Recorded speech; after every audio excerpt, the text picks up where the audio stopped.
கர்த்தருடைய பரிசுத்த நாமத்திற்கு மகிமை உண்டாவதாக.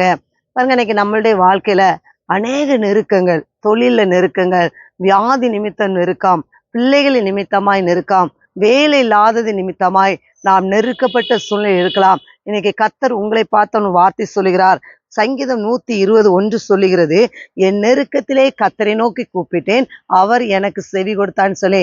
ஆனா எப்பேற்பட்ட நெருக்கப்பட்ட சூழ்நிலை இருக்கலாம், நாம் கர்த்தரை நோக்கி கூப்பிடும்போது அவர் நம்முடைய விண்ணப்பத்திற்கு அவர் செவி சாய்க்கிற தேவனாயிருக்கிறார். எனவே கர்த்தரை நோக்கி கூப்பிடுங்க, அவர் நமக்கு செவி கொடுக்கிற தேவனாயிருக்கிறார். யோனா பாருங்க, அவன் மீனின் வயிற்றிலே நெருக்கப்பட்ட சூழ்நிலை.